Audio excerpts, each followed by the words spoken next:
Welcome to The Deep Dive, the show that takes your sources, your raw data, your tangled plots, your historical footnotes, and transforms them into high-octane knowledge, giving you the definitive shortcut to being expertly informed. Today we are. We are not just analyzing detective fiction. We're conducting what you might call an intense psychological autopsy on one of the genre's most enduring and frankly brutal figures, Mike Hammer. And for this, we have a massive stack of source material. We're looking at the Mike Hammer Collection, Volume 3. This charts his tumultuous return to the world after being gone for 7 years. And this is not light reading. You can't just skim this. The plots in here, I mean, they span the girl hunters, the snake, the twisted thing. They are so sprawling, so interconnected, they just defy any easy summary. Yeah, we're talking about international espionage rings that were started, back in the 1920s? The 1920s. Yeah. And high-level political assassination, organized crime, making an incredible comeback that stretches back 30 years. It's a lot. So our mission today is to give you that comprehensive blueprint. We're focusing not just on the explosive action, but on the shocking scope of the conspiracies Hammer uncovers. And maybe more importantly, the surprising psychological depth that's kind of hiding beneath his famously ruthless exterior. Right. And to understand where we're going with this, we have to start exactly where Hammer starts. At rock bottom. At the absolute bottom. There's a quote that just perfectly captures it. He feels like a ship must have when it's torpedoed, sinks, and hits bottom. That's our hero. That's where we begin. That image is just, it's so powerful. A torpedoed ship, it's not just damaged, it's destroyed. It's sitting in the dark at the bottom of the sea. And that's exactly his state. It implies total destruction, but also stillness. When the cops find him, he's not just drunk. He is fragmented, barely conscious. His face is all cut up while it's empty. And the suit he's wearing, that's a detail that jumps out immediately. It's a $100 suit. Which is a subtle but absolutely critical detail. Yeah, it's like he still has this veneer of the professional, the man of some kind of status, but the contents of his pockets or the lack of them tell the real story. He's lost $200. And he's so clinical about it. He calculates it was $200 worth a night. It's the cost of his self-destruction, and he sees it as a transaction. That coldness, even when he's completely shattered, it speaks to the control he's desperately trying to get back. Oh, absolutely. The psychological pain must be immense.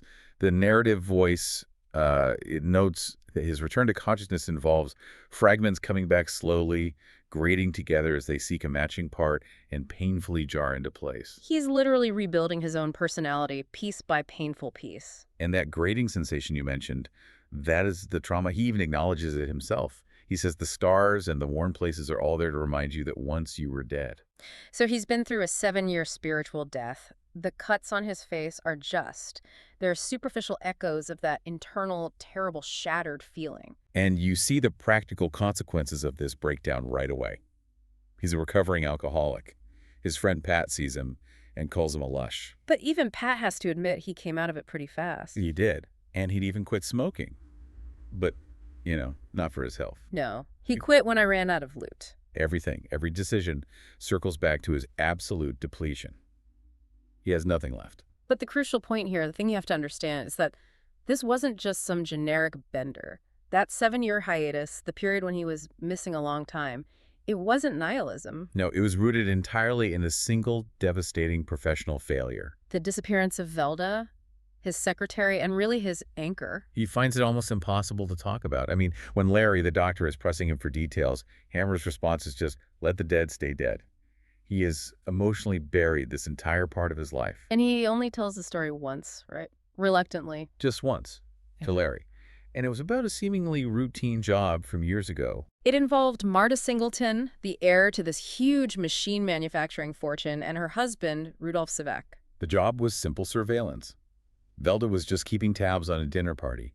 The arrangement was a prearranged call at 11 p.m. to report if anything was unusual. And she called? She called, said everything was fine, and then the line from the text is just chilling. He says, that was my last connection with Velda. The simplicity of it, it's shocking. One routine call, a moment of calm, and then just silence. A complete void where she should have been. And that professional failure, losing the woman he loved on a routine job, that's what made him want to crawl back into the void. And that void is his entire existence until he gets the call. The one that drags him, kicking and screaming, back to the world of the living. It's Richie Cole, lying on a hospital bed, dying. Hmm. And Cole sees Hammer, and in an instant provides the spark that overrides 7 years of psychological scarring. Because Cole confirms the one thing Hammer had been secretly holding on to all that time. He says Velda is alive, safe for the moment. That single word alive is enough to start all those fragments jarring back into place. But he also gives him a mandate, a mission, and it's a mandate for violence. Yes. He tells Hammer exactly why he cannot involve the police, unless necessary, and why Hammer, and only Hammer, is the man for this job. He needs someone ruthless, someone very terrible. So Hammer's unique brand of, uncompromising violence isn't a character flaw in this world. It's presented as a required skill set, a necessary tool. It's fascinating because it's this external validation of his very nature. This deathbed instruction essentially gives Hammer permission to be his worst, most effective self. And a really powerful narrative tool. It elevates his personal vendetta into something that's, well, sanctioned, not by the law, but by grim necessity. He has to fight a force that's even more terrible than he is. And this really sets the stage for the moral compromises we see later, especially when he gets his official ticket. Exactly. It turns his personal hell into a global necessity. So, with Velda's name on his lips and the word ruthless as his mission statement, Hammer is back. But the search for one missing girl immediately collides with a conspiracy so huge it involves the highest levels of American government. And international espionage. The moment Hammer steps back into the light, he is greeted not by a local mugging or some small-time crook. No, he walks right into the murder of Senator Leo Knapp. Known to the public as Mr. America, the Missile Man. This isn't just any political figure. He's a powerful, McCarthy-esque, anti-communist hunter. And the details of the murder. It takes place in Knapp's upstate New York home, shortly after 2 a.m. It all points to a professional hit that's been deliberately disguised. The police narrative is that it was a botched robbery. But the crime scene contradicts everything about that theory. So let's unpack the forensics here, because this is what makes it such an obvious cover-up. First, the safe was opened. Right, but what was taken? Only $100,000 worth of paste jewelry. Replicas. The genuine jewels were safe and sound in a vault somewhere else. And this is the critical detail Hammer seizes on immediately. Why would a burglar steal fakes? They wouldn't, unless they knew they were fakes. Exactly. So the killer was either someone Knapp trusted implicitly or, well, Laura Knapp, the widow, insists she was the only other person who knew they were replicas. Which makes it look like an inside job and immediately throws suspicion on her. But the most damning technical detail, the thing that confirms it was a professional hit, is the alarm system. It was a sophisticated commercial setup, the only one like it in the area. And it did not go off. A professional hit team, or a deep insider, knew exactly how to disable it completely. Then comes the connection. The realization that the same gun was used to kill both Knapp and Richie Cole. And that's what confirms these two seemingly disparate events. A senator's murder and the deathbed confession of a low-level smuggler are linked. This is where the federal government has to step in. In the form of Agent Art Rickerby, who lays out the sheer scale of the threat. And Rickerby links the killings to this vast, top-secret espionage organization, codenamed RAN, which the U.S. government is pursuing under a different codename. The Dragon. Okay, let's just pause on that for a second and let that sink in for you. This isn't some quick CIA versus KGB skirmish. Spillane created a multi-generational, incredibly patient evil. That is the crucial insight. Mm. The real horror of the Dragon is its patience and its roots. This organization was started in 1920. 1920. That's well before World War II, before the Cold War was even a concept. Exactly. They established agents worldwide, and their strategy was generational. They were literally raising their children to be spies. And they aligned with the Reds after the fall of the Third Reich, essentially betting on the future power structure. The source material describes them as a network of agents, the like of which had never been developed before. It really speaks volumes about Cold War paranoia in the 60s, this idea that the threat wasn't just external. It was deeply embedded, generational, operating on a timeline far beyond any elected official's term in office. And Rickerby confirms the nucleus of this network was a man named Gerald Ehrlich, who was believed to be dead until he was shot on the head 5 years ago in the eastern zone of Germany, which proved the network was not only active, but shifting its alliances with ruthless efficiency. So we have this decades-old, incredibly patient organization, the Dragon, and it's targeting Senator Knapp. Where does Velda fit into this terrifyingly big picture. Velda is the ultimate intelligence asset. Rickerby reveals she spent 7 years in communist Europe. She went there to learn a man's secret, the details of the dragon's inner workings. And she didn't write any of it down. No, it's far too dangerous. She memorized the entire network. Names, locations, operations, everything. So she's a walking, talking, highly detailed intelligence dossier. Her memory contains information that could put us on the upswing again against this generational evil. Which is why the girl hunters, the dragon's assassins, are actively looking for her. They're not trying to punish her. They're trying to neutralize that priceless memory bank. So the initial theory from Pat and Laura Knapp that it's all about smuggled jewels. Hammer dismisses it out of hand. He understands immediately that the motive is pure power and espionage, not petty theft. The fate of the entire American anti-communist effort might just rest on this one highly ruthless man finding his missing secretary. It's the ultimate juxtaposition. A global, decades-old communist espionage ring assassinating the missile man of the U.S. And it all revolves around a privatized lost secretary. The scope is just massive. But the danger isn't just international. It's domestic, it's generational, and it's political, all at the same time. Right. So if the dragon represents this rot from beyond the border, then the Sim Torrence plot, that represents the rot from the inside. Exactly. It's the way crime and political power in America can become so intertwined that they're basically indistinguishable. And to understand this second major conspiracy, we have to go back in time again. Okay, so let's nail down the chronology because this is where the details get really dense and you need a clear map to follow it all. We have current political candidates, hardened mob enforcers. And the whole structure traces back to a legendary unsolved armored car heist from 30 years earlier. The motley heist of 1932. That's the one. An attempted armored car stick-up for $3 million, which was a huge sum at the time. Sonny Motley's mob was responsible, with a man named Black Conley as his second-in-command. And the planning, according to the sources, was done by an expert, someone who knew the armored car route intimately. This was supposed to be the biggest score of the era. But it was all ruined by a double cross that defines the entire rest of the plot. Black Conley. Black Conley. Ruthless, even among ruthless men. He took advantage of the chaos when the shooting started. He didn't even participate in the fight. He just jumped into the commandeered cab. And escaped with the $3 million, the cab, and the driver. And everyone thought he was dead. Shot by Motley, who spent the rest of his life in prison, convinced Conley was still out there somewhere. And Motley's conviction, that's where the political arc of this story begins. Yes. The successful prosecution of the remaining mobsters made a young assistant DA named Sim Torrence a public figure.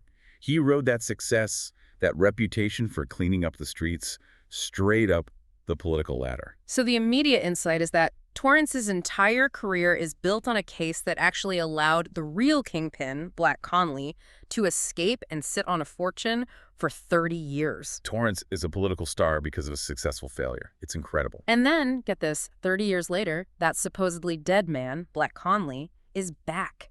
He's alive, he's operating as this untouchable figure called Mr. Dickerson. A figure so big and shadowy that nobody knows who he is, but everyone knows his power. His comeback is described as incredible in the history of crime, and his method is genius. He's not using the $3 million to buy power outright. He spent years collecting damaging information, choice items, as the text says, on key men in the syndicate.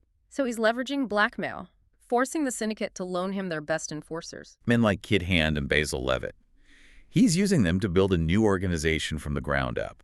It's a meticulously organized long-term play for total criminal control. Now let's connect this criminal rebirth back to the political golden boy, Sim Torrence, who's now the candidate for governor.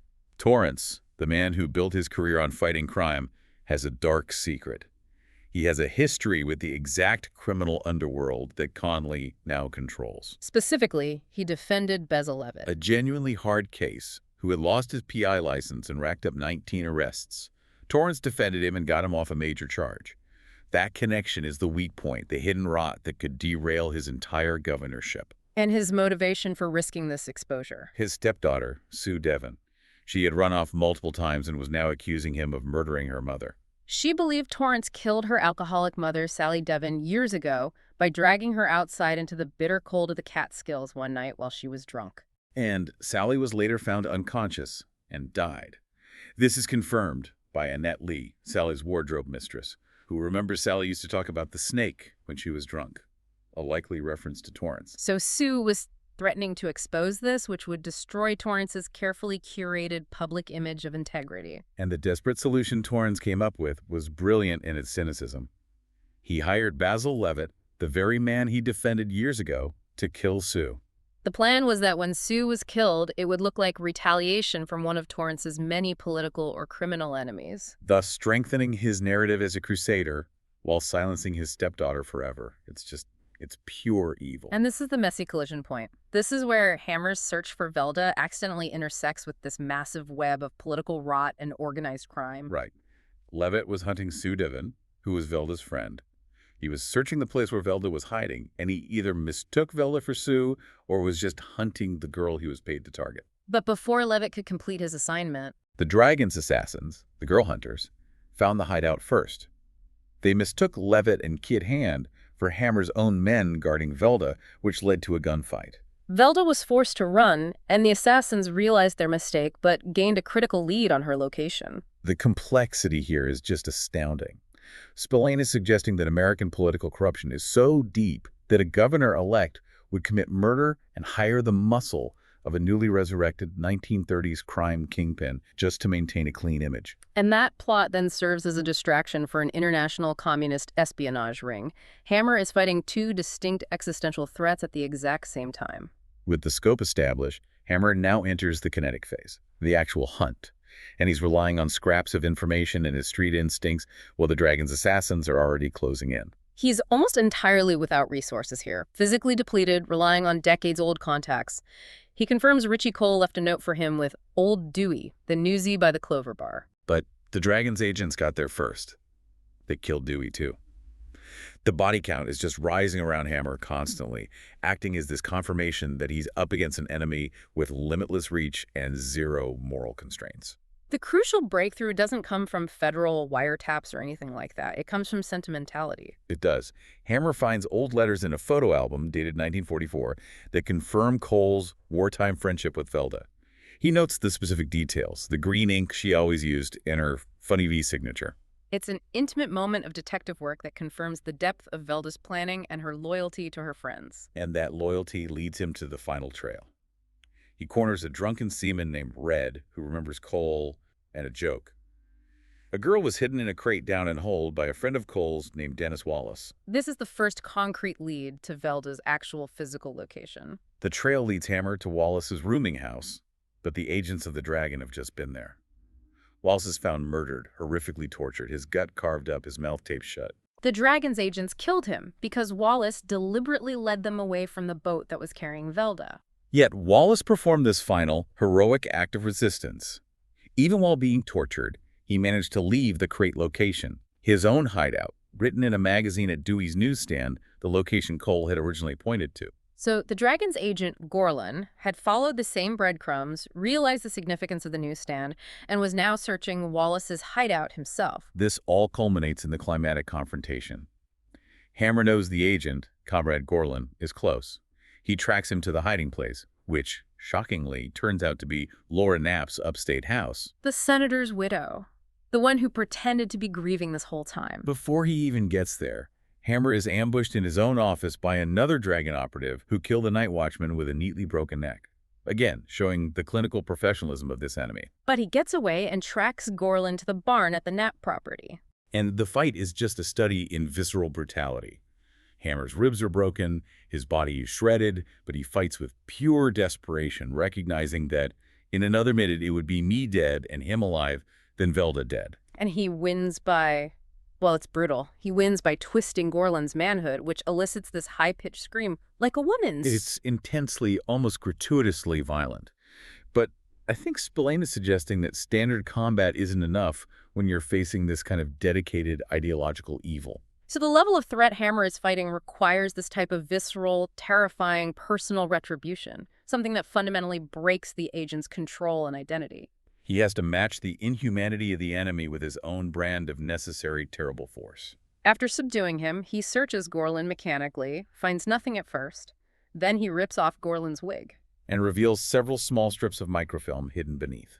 This confirms Gorlin's identity as a high-level agent and verifies that Velda's information is indeed the key asset they're all after. And this brings us to the moment where Hammer enacts his own deeply personal version of justice, the ruthlessness that Cole asked for. You have to remember Agent Rickerby's definition of legal justice. He called it the most cruel of all because it lets the criminal deteriorate slowly in a death cell. Hammer chooses a faster, more symbolic deterioration. He finds a 20-penny nail and a ball-peen hammer on a workbench, and he performs the ultimate act of symbolic retribution on the captured agent. Tooth is nailed, but that's a joke you don't understand yet, baby. This action isn't random torture, it's calculated. It's the absolute application of his ticket. Rickerby later calls Hammer's actions justified, and I think righteously so. This is the moment Hammer proves he is terrible enough. He is sending a message. The dragon is tethered. He's creating a trauma so profound it will shatter Gorland completely, a psychological death that mirrors Hammer's own 7 years in the void. But he still needs to close the book on the domestic corruption. He's still suspicious of Laura Knapp. Yes. Her performance as the grieving widow at whose property the dragon's agent was just found. It was just too perfect. So he sets a masterful, cold-blooded trap. He intentionally plugs a loaded shotgun's barrels deep with blue clay, and he leaves the weapon in the bathhouse, telling Laura he is leaving to find Velda. Now hold on. Plugging the barrels with clay isn't just smart. It's a cold, calculated decision to ensure she tries to kill him, but fails and incriminates herself. This shows Hammer's shift from being purely reactive to being an intentional manipulator of justice. It's the highest level of strategic thinking, and the material describes the trap snapping shut instantly.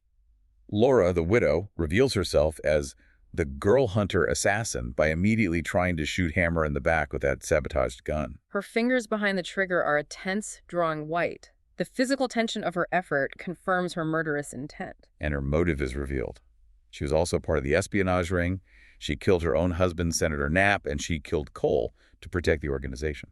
The dragon was operating with high-level access, marrying into political power. The conclusion of this massive plot is that Hammer, driven by personal love, single-handedly dismantled a generational international spy ring and exposed a deadly political assassin, all while recovering from 7 years of alcohol-induced death. It's a staggering amount of complexity. The global espionage, the high-stakes political corruption, the decades of crime. But our source material now takes us to a structurally and psychologically different narrative. Right. It pivots completely away from the Cold War and the Syndicate and focuses instead on a kind of intellectual horror. That abrupt transition is a feature of Spillane's collected work. The critical introduction even notes that the twisted thing is a search for missing documents that's more typical of Hercule Poirot than Mike Hammer. Manhattan and Velda are largely absent. Hammer is suddenly in a small town. He's initially there to rescue a young man named Rustin from kidnappers, and he quickly clashes with a tough, corrupt local cop named Dilwick. But the case immediately escalates. Rustin's wealthy father, Rudolph York, is murdered, cleaved with a meat cleaver. And the setting of the York estate is bizarre and unsettling. It focuses on York's obsession with his son's mind. His goal was to give Rustin a mind capable of greater thought and intelligence than is normally found. So he's suggesting the boy's a genius, though York insists he's just using his mind fully. It sets the stage for a crime driven by pure intellect, not passion or greed. You have to understand the environment of that estate. The genius wasn't natural, it was engineered. And the second crucial detail is that Rudolph York was already dying. Ticking away like a time bomb. From internal complications caused by radiation overexposure from some special apparatus in his lab, a doctor had verified that any emotional shock could be fatal. And this is the foundation of the true horror of this story. The genius, the radiation poisoning, the cleaver, it all points to an astonishing reveal that Hammer slowly, methodically pieces together. The killer is Rustin York, the 14-year-old genius. The genius child is the killer, but his motive is a Gordian knot of vengeance and identity crisis. Hammer figures out that Rustin discovered he was not York's biological son, but the son of a man named Mallory, who was framed by York years earlier. More terrifyingly, Rustin was an unwitting victim of York's mind training experiments. When Hammer asks him if his brain had ever been on fire, Rustin replies with genuine terror. He wasn't just educated, he was mentally warped by these processes. The murder plot was meticulous, planned with the cold logic of an adult criminal mind. Rustin first set up his own kidnapping. He sent a news clipping to Mallory, his biological father, who only wanted revenge on York. Rustin's initial hope was that the shock of the snatch would kill York, who was already so medically fragile. He even switched the gatekeeper's aspirins with sleeping tablets to ensure easy access. And when the kidnapping failed to kill his father, Rustin, showing his superior intellect, just escaped the kidnappers, swam to shore, returned to the estate. Not to save his father, but to finish the job. He killed York with a meat cleaver in Myra Grange's apartment. He was calculating every angle, right down to framing the location. And this leads to Rustin's confession, which is the emotional core of this side narrative. He admits his genius is a curse. It's made him a twisted thing, an adult mind trapped in a boy's body. He describes the torture of his mind, the pain inflicted by the forced learning, the bolts of electrical energy. That quoted line is so critical. He's not some spoiled child. He's a damaged prodigy who sees his own intellect as an affliction. He laments that he can never have a normal life or the woman he loves, seeing himself as an old man within the physical shell of a boy. And his profound loneliness and pain led him to kill the man who engineered his misery. His arrogance, though, remains intact. He reasons that the worst legal outcome would be juvenile court. He believes he conceived a flawless plot and that he can manipulate the system because the system is designed to see him as a child. But Hammer is the ultimate arbiter of truth to this world. He cuts through legal technicalities and psychological defenses. He warns the boy, while you're only 14, you have a man's mind. And that's why I can kill you like I would a man. This moment reinforces that theme of ruthlessness being a necessary tool. Hammer, the rough detective, understands the nature of this unique evil better than any court would. He refuses to allow the killer to hide behind the shield of juvenile status, because the premeditated malice came from an adult intellect. When the boy pulls back the hammer on a .32, Hammer's judgment is confirmed. This is a man, and he must be dealt with accordingly. The contrast between these two narratives, the global external threat versus the internal intellectual breakdown, it just shows the immense range of Mike Hammer's world. He fights spies and crime bosses one minute, and a tortured teenage genius the next. But he applies the same unforgiving measure of justice to both. So now we have to synthesize the resolution of that massive international plot with the recovery of Hammer's own soul. The chaos of 7 years, the fragmentation, the brutality, it's all resolved. Through the recovery of his legal status and the recovery of Velda. Let's look at the legal status first. Art Rickerby didn't just give Hammer a pat on the back, he gave him his ticket. A legal pass to carry a gun in any state. Essentially confirming that his extra-legal, often violent actions were justified, and I think righteously so. That is a remarkable concession from the official arm of the government. It is. Hammer is officially designated as a necessary, if dangerous, instrument of justice against threats the formal legal and political structure cannot touch. He can now operate with the impunity of the law, validated by the federal government, because his ruthlessness is required to maintain the stability of the nation. And then there is the emotional core, Velda. He finds her hiding at the house of Sue, the former prostitute and singer who was running from Torrance. And when he finds her, she explains her choice. Why she let him think she was dead for all those years. She had to choose between him and the intelligence that was critical to the U.S. She says it took 7 years to learn a man's secret and escaped communist Europe with information that will keep us equal or better than they are. She chose her country, not out of apathy toward Hammer, but because the stakes were truly that high. The intimacy of their reunion is so profound. She confirms that she had deliberately been trying to remember me all the years he spent trying to forget her. Her absence wasn't a betrayal, it was a sacrifice. And in a beautiful final moment of emotional commitment, Hammer insists on institutionalizing their relationship. He wants to prove he's whole again. He proposes they do it right, that they go get a marriage license at City Hall before succumbing to their long-stifled desires. But Velda, being Mike Hammer's woman, she responds with the perfect blend of sentimentality and immediate hard-boiled desire.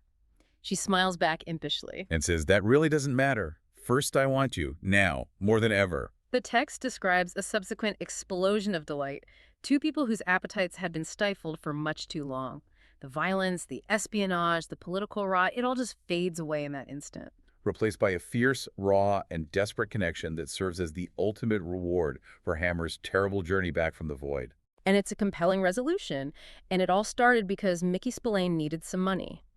This entire series of novels, with its brutal complexity, owes its existence to a simple, pragmatic decision. He converted an unsold comic book project called Mike Danger private eye into I, the jury, in 1947, simply to buy materials to build a house. And that pragmatism launched a phenomenon that redefined hard-boiled fiction. I, the jury, sold millions. And the 1952 thriller Kiss Me Deadly made history. It became the first private eye novel to make the New York Times bestseller list.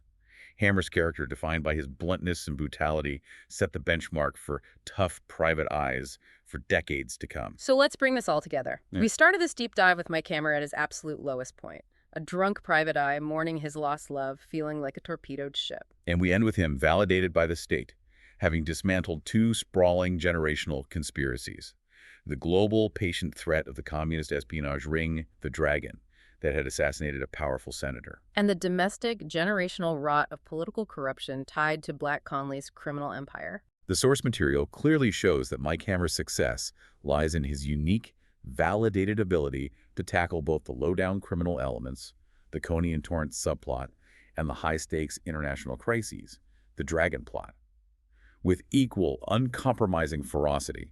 All armed with his ticket and his terrible purpose. And we can't forget the intellectual nightmare of The Twisted Thing, where Hammer applied his brutal measure of justice to a 14-year-old genius killer, confirming that Hammer judges evil based on intent and intellect, not age or circumstance. The sheer volume of death, the physical cost to Hammer's own body, the psychological trauma of, nailing a man's tooth just to ensure the safety of his country, the price of this justice is staggering. And so if the only effective counterbalance to the evil of a generational spy network and deeply embedded political rot is someone who is, by definition, very terrible and ruthless, we have to ask, what kind of world is created when only men like Mike Hammer, operating with an officially sanctioned license to kill, can ensure the survival of the good?